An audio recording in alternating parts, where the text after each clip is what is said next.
Good morning mga plantita. Di na day plantita. Mga gardenera. Welcome to our channel. So today's episode, we are going to put chicken manure here around our talong. So we will first dig holes around our talong. Agoy na amday sili diri.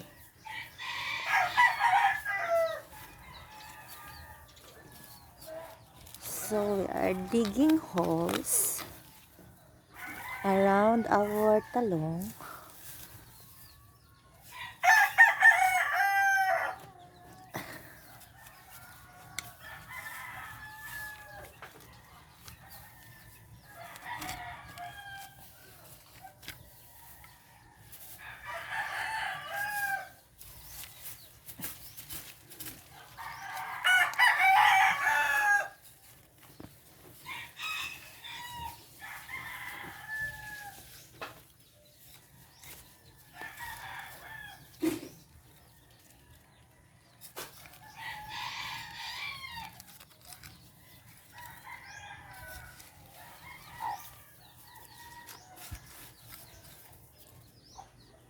So after digging the holes, we will put in our chicken manure.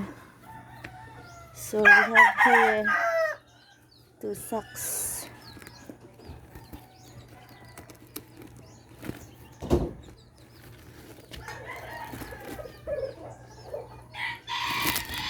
So this is how chicken manure looks like. It has so many stones. It comes right from the field. See?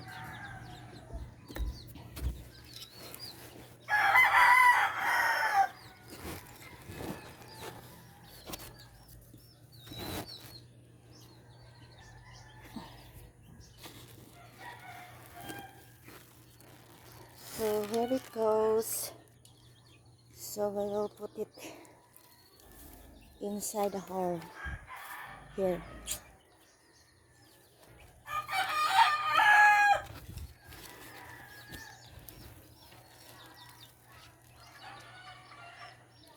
Oh, there.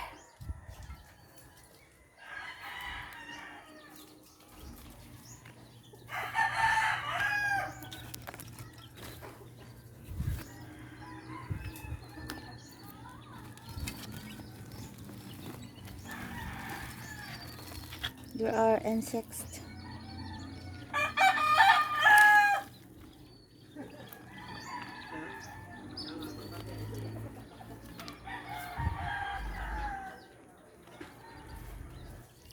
So let us have a healthier talong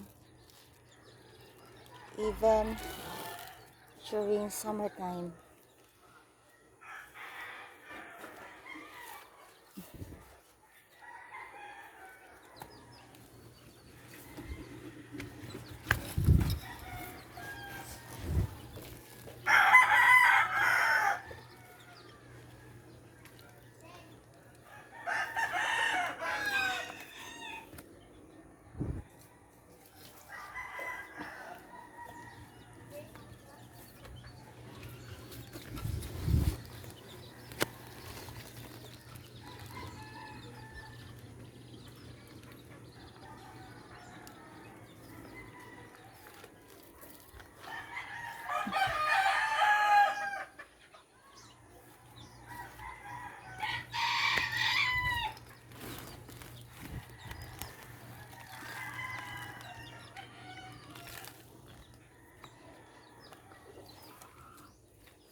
Pil bato.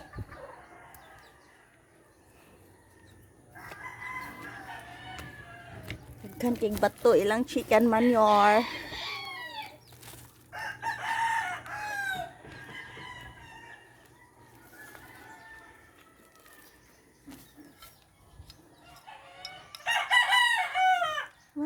Everybody's so serious.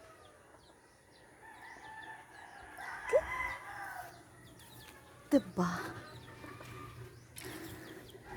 Time check. It's 6:37 in the morning. So going back and forth is my morning exercise today.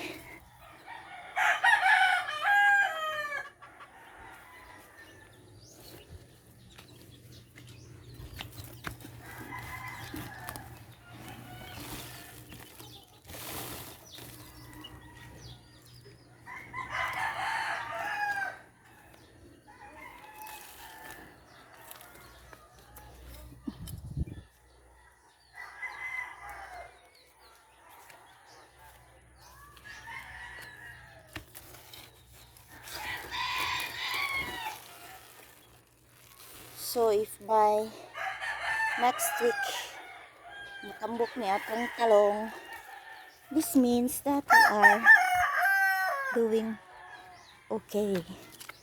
Diba? If there are no changes, then that means na dili effective ato ang chicken manure.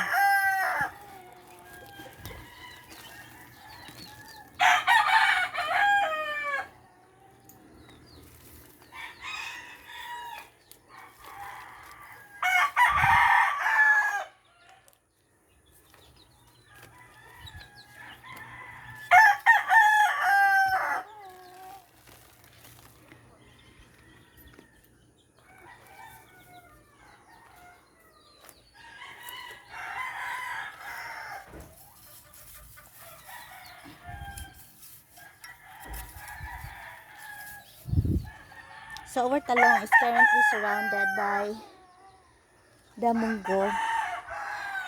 I'm not removing or harvesting the munggo anymore. I am using them as shield.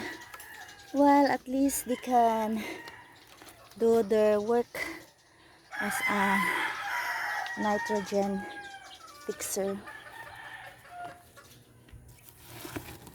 Oh, daghan kayo ko gibutang na chicken manure.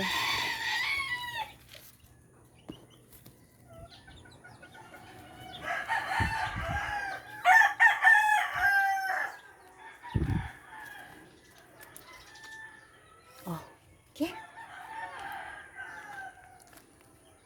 So this is my stunted talong. It looks like that. So the same age with this one. So it didn't grow.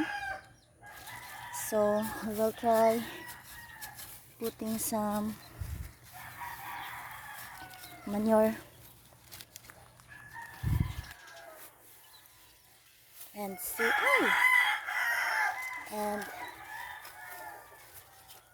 if this one can grow well. Asan na? Wala lang.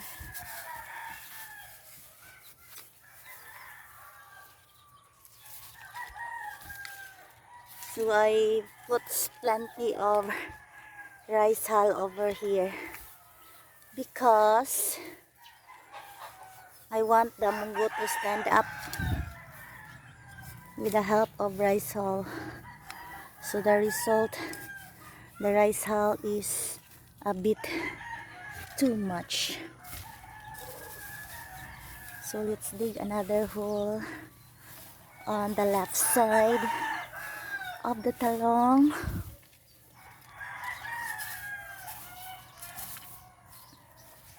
I'm killing the munggo in the process, but anyway, I'm not gonna be going to end their life anyway. And then here, let's try to dig a hole here.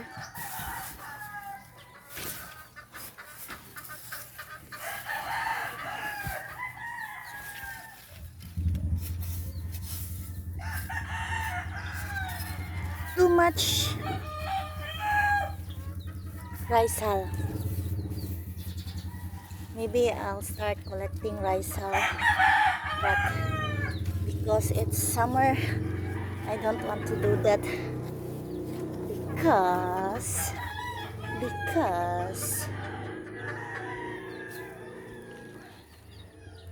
okay, we have 4 holes that surrounds this talong. 1, 2, 3, 4.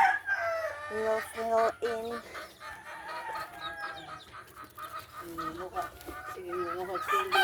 Mag-harvest ka sili na? Harvest ka sili? Sili. Harvest ako pang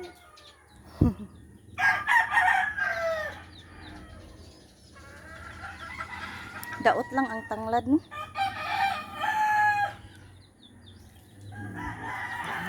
Awa, oh.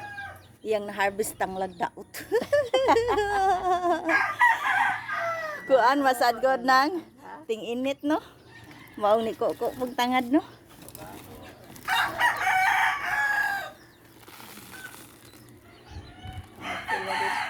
Nakahuna-huna ako ng bandin, hitam na nakog limonsito kani siya ba? ano na naman tangad, kanang tangad ibalihin na yung sana day. Oo. Muna na sana ko ako.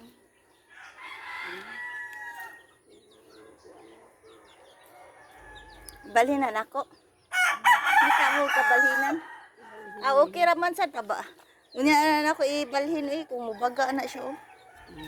Mabag-on sa kanang piklas. Hindi na mo hilabtan. Kanira. Kana bag-om ng tinanom, so kung baga na siya mao na sad na siya kuhaan. Di halag na kay kanang kuan ra ba? Init ba maya na sagang-sagang sa init.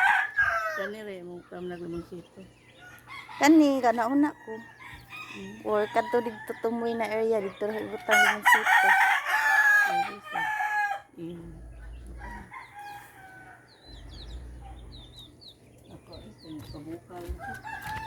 Sige, go!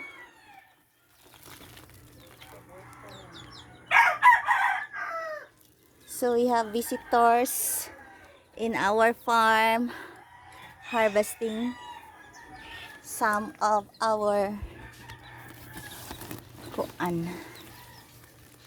Sige na ang tanglad. Kanang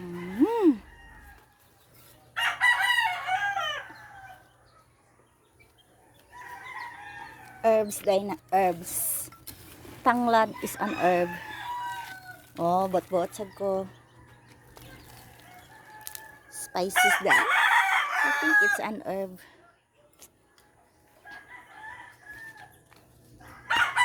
So we are surrounding our talong with chicken manure.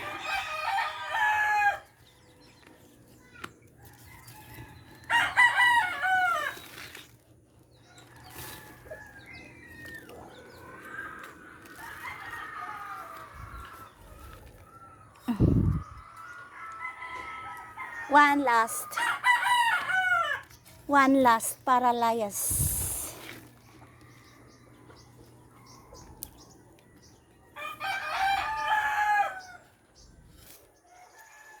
So the next thing to do is to water our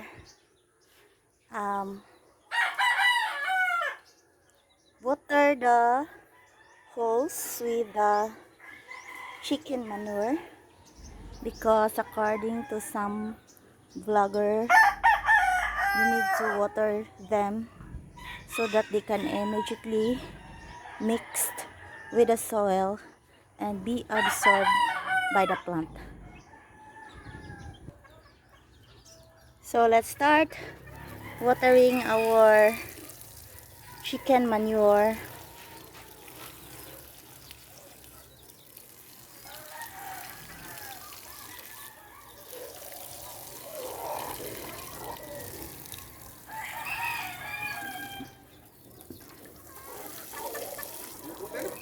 Bo ner. Init kayo di madadi bubuan, hilak ang tanong.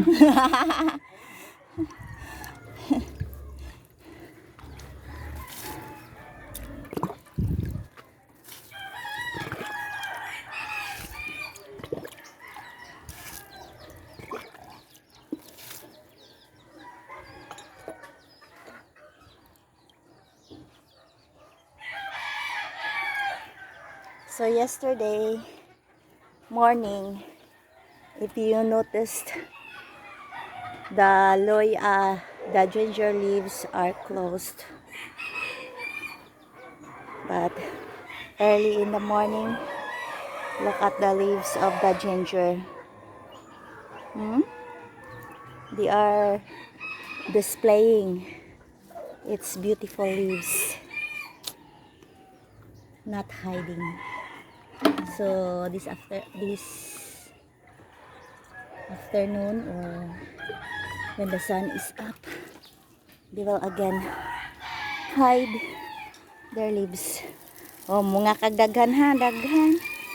Nagug kay abono, tuyok. Mga na jud kagdaghan.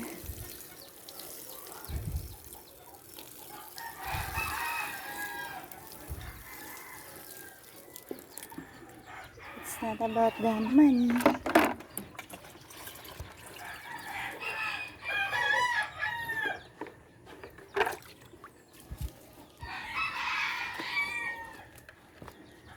Okay.